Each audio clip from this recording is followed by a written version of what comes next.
महाराणा प्रताप, जिन्हें वीरता और स्वाभिमान का प्रतीक माना जाता है, बचपन से ही अद्भुत साहस और पराक्रम के धनी थे। वे न केवल युद्ध कला में निपुण थे, बल्कि पशुओं को नियंत्रित करने और विपरीत परिस्थितियों में धैर्य रखने की क्षमता भी रखते थे। उनके बचपन से जुड़े कई ऐसे किस्से हैं जो उनकी वीरता को दर्शाते हैं। उनमें से एक घटना विशेष रूप से उल्लेखनीय है, जब मात्र 10 वर्ष की आयु में उन्होंने एक बेकाबू हाथी का सामना किया और अपनी बुद्धिमत्ता तथा साहस से उसे काबू में कर लिया। ये घटना उस समय की है जब प्रताप अपने पिता महाराणा उदय सिंह के साथ चित्तौड़गढ़ के महल में निवास कर रहे थे। महल में सैनिकों और सेवकों की चहल पहल लगी रहती थी। चारों ओर अनुशासन का माहौल था, लेकिन एक दिन अचानक महल में हाहाकार मच गया।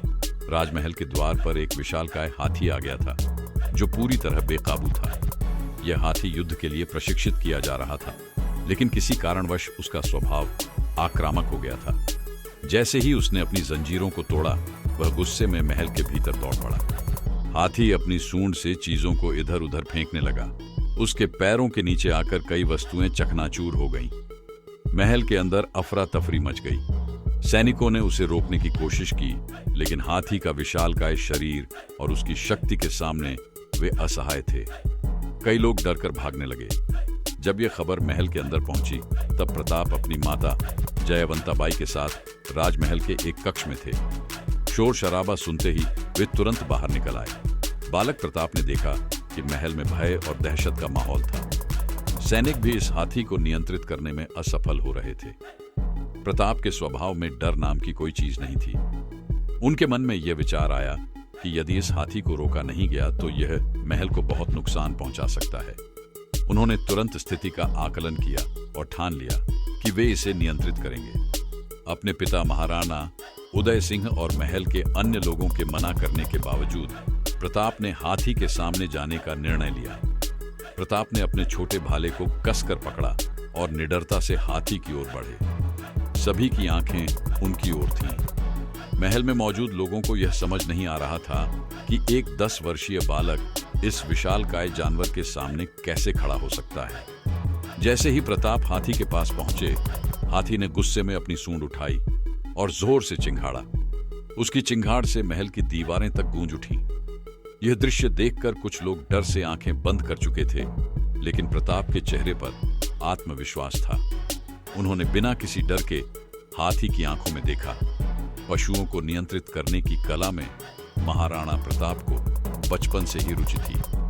वे जानते थे कि अगर हाथी की आंखों में सीधे देखा जाए और बिना किसी डर के खड़ा रहा जाए तो उसे नियंत्रित किया जा सकता है। प्रताप ने सबसे पहले हाथी के सामने जमीन पर भाला मारा, जिससे एक तेज आवाज हुई। यह सुनकर हाथी कुछ पल के लिए रुका। फिर प्रताप ने अपनी तलवार निकाली और हाथी के ठीक सामने आकर जोर से गरजे, ठहर जा! प्रताप की आवाज में इतना आत्मविश्वास था कि हाथी कुछ देर के लिए हिचकिचा गया। इस बीच प्रताप ने अपनी तेजी और फुर्ती से हाथी की सूंड पकड़ ली। हाथी ने उन्हें उठाने की कोशिश की, लेकिन प्रताप उसकी सूंड पर ही चढ़ गए और ऊपर चढ़ते गए। कुछ ही पलों में वे हाथी के सिर पर पहुंच चुके थे। सभी यह दृश्य देखकर दंग रह गए। हाथी प्रताप को गिराने के लिए हिलने लगा, लेकिन प्रताप ने अपने घुटनों से उसकी गर्दन को जकड़ लिया और एक हाथ से उसका कान पकड़ लिया। फिर उन्होंने अपने दूसरे हाथ से हल्की तलवार की मूठ से हाथी के सिर पर वार किया, जिससे हाथी को एहसास हुआ कि वह हार चुका है। प्रताप ने फिर धीरे धीरे हाथी के कानों के पास जाकर उसे शांत करने के लिए हल्की थपथपाई। आश्चर्यजनक रूप से हाथी धीरे धीरे शांत होने लगा। उसकी आक्रामकता कम हो गई और वह पूरी तरह से काबू में आ गया।